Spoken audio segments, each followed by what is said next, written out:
Welcome back. Hello, my friend. Welcome to the channel. It is October 4th, and our topic for today is all for one, one for all.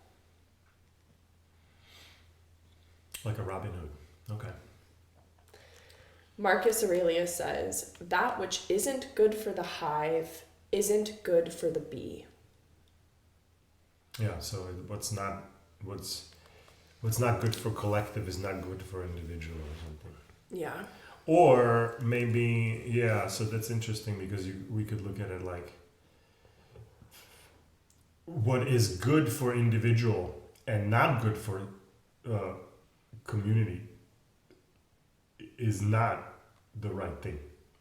Mm-hmm. That's more of like a selfish way of pursuing something, not keeping the community in mind or something. Well, I think what he's saying is like, it's not even good for that person. No. So the person might think that it is good for me, but ultimately, like I'm gonna make a lot of money with this thing, and when they do make a lot of money, ultimately it's not really what. Like Danny DeVito's character in Matilda, he's like the sleazy car salesman who's like screwing over the people, but eventually the people realize this and are like getting back at him for it. So like essentially like karma, what goes around comes around. Yeah. Okay. All right. You want to read Ryan? Yeah. Or you had more? No, I think I think that I get it. It's hard to like is there like a way of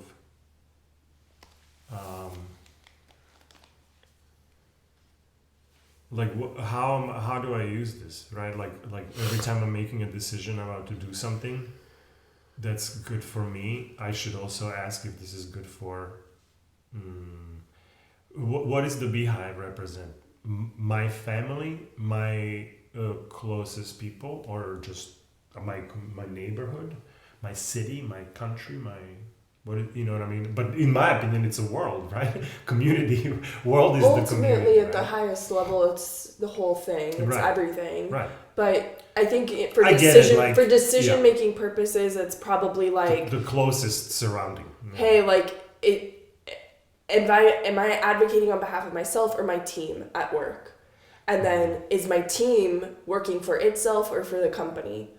And then also there might be sometimes where you're part of a small group that is itself trying to separate itself out from everything else. Like a group, like a group of hackers or something that's like, like robocalling people and like trying to scam them out of money. Yeah.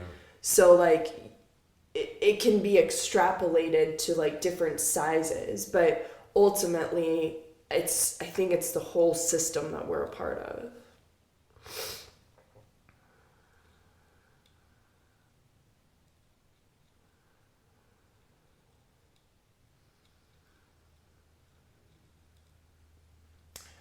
And so so I guess it's like when I'm making a decision that is that I have myself in mind, I should pause and kind of think about how is that also connected to the community, not necessarily the whole world or something, right? But like, how is this good for not just me, right? That's kind of like yeah, and sometimes it's like sometimes you just need to like flesh out that answer. Sometimes it is good for the collective, but maybe when you ask yourself that question, an answer doesn't pop up immediately. But that doesn't mean that there isn't some good for the whole thing. Yeah, because we doing it for yourself seems so stupid. Like it's just not just like selfish. I don't want to be selfish. No. Not just selfish, but just stupid. Because it's like, what if you're not helping others, then like, why are you here? Kind of thing or something, right? Like I get that we get stuck in selfishness. I get that. I get stuck in selfishness as well. But but this is kind of a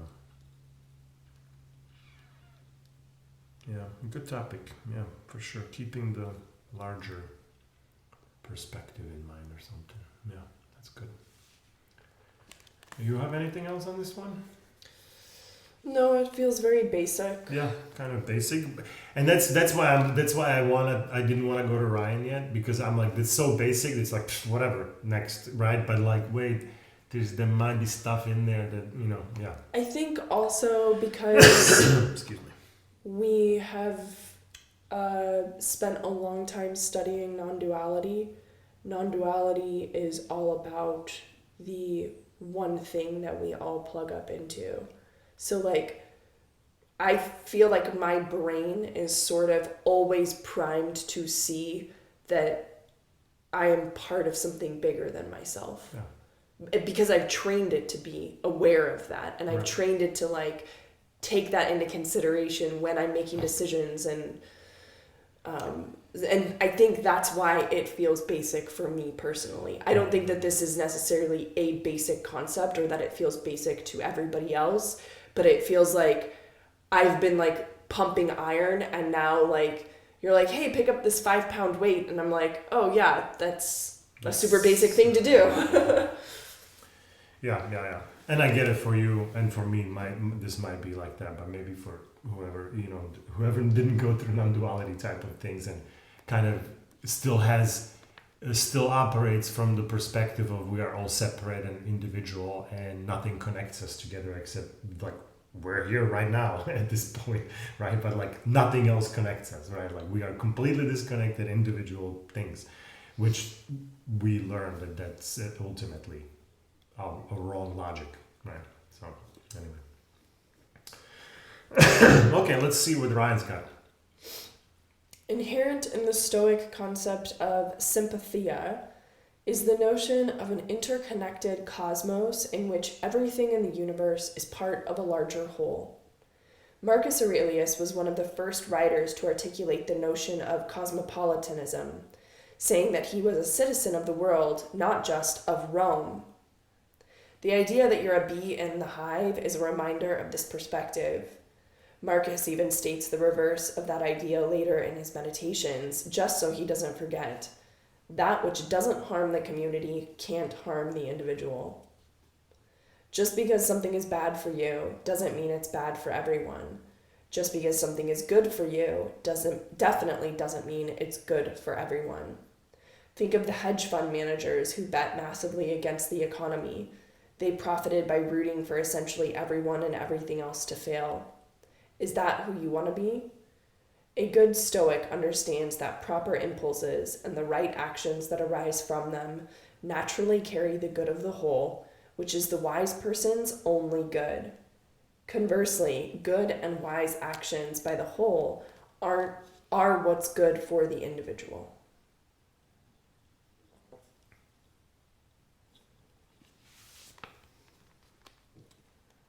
Yeah, that's pretty much what we talked about. Yeah, perfect.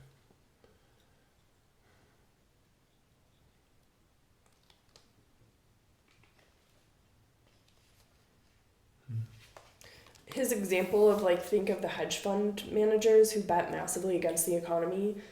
He's talking about like hedge fund managers who put in shorts. Mm-hmm. Well, they would short like insane amount of money from a hedge fund. So people are putting 401ks in there or whatever, right? And then they have like billions of dollars. So when they all sell at the same time, it creates this giant downturn, and then everyone else sees the downturn and they panic and start selling. And then, but ultimately they not just sold, but they sold and bought a short, right? AKA if the price goes lower and lower and lower, they get to buy it for the low price while they sold it ultimately for a much higher price. Yeah. I don't understand that world well enough to know if that is like a true example of what they're talking about. I would say that the hedge funds are trying to make money for themselves. Yes. But the hedge funds' monies that are sitting in the hedge fund are people's money. So ultimately, like, well, it's hard to blame for somebody to short something. when they are ultimately seeing some sort of a top of a market, right? And like, or they'll go like, I'm not just getting out and sitting here until it all resolves itself. No, I see that this is probably going to go down. I'm going to not sell it, but short the whole thing, right? Yeah. I will bet with that money that it's going to go lower, right? And that bet, you can bet 10x of what you have, right? So let's say you have $1 million, you can say, I bet with this million that it's going to go down, and you don't have to spend more money than that million, right? So when it does go down and you convert it, all of a sudden like, hey, I have 10 million just by shorting that, right? So you can make money in market going up or down. Yeah. Right.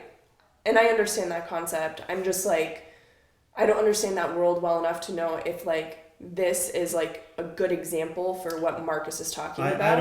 I don't know. Because I think that there could also be the argument made of like, hey, like I am taking care of my tribe in this way. And then also it's like, how big is your hive? Yeah. Is your hive just the people in the hedge fund? Is your hive the people in this economy? Is your hive all humans who are alive today? So I think there's like some nuance to this, that it's not so black and white in terms of this is definitely, because something cannot be good for all players in the game. Like we are in a game and like we are ultimately all going to die. So like we're all ultimately all going to lose at this game. So there's some sort of balance that the universe is creating amongst the haves and the have-nots, and the winning, who are the winners right now and the losers right now. And so I also like to keep that in mind, because I think there's also this tendency to be like, oh, well, you know, let's just take people in the yoga community as an example. People are like, well, I'm vegetarian and this is better for the world and it's better for the animals, and it's just morally better. And I'm going to feel sort of better than in a very subtle way. I'm going to let myself feel better than, like, I'm making the right decision here. But like, have we really investigated this at all the way across all dimensions of reality? Is this truly the better thing? And so maybe to your point of like, it seems basic that we're talking about this, so it's easy to brush it off. Right. Like I think like you get to a place where it's, with all of this stuff, it's easy to delude yourself into thinking and believing that you already have this base covered. Right. Elon is a great example of, well, I'm sure he's doing something that's just for himself, as everyone else, which is totally fine. But most of the work that he's putting out is for a community, right? And then now you say, well, is electric car better than the gas guzzler car? Because if you actually look at the numbers today, that electric car may actually create more. It needs more CO2, resources. It needs more. Yeah. But the thing is not like set and that's it. Like, no, dudes, like that's flipping, right? And at some point, the first car ever made was also really expensive, right? So it's like the more cars were there, the price came down, the manufacturing got improved, less garbage, and then ultimately it will be less, right? Currently, yeah, it's more. But that's not, there shouldn't be reason for us to like not do it, because we see the better ending in the future. So we should 100% do that, right? But yeah, people have this like, oh, I don't, you're polluting by having an electric car. Like, okay, yes. And then also the earth is flat. Yeah, we got it. Good times. Yeah. Okay. Good deal. Anything else? Let's wrap it up. Yeah. Cool beans. Bye, you guys. Thank you for tuning in. We'll see you here tomorrow.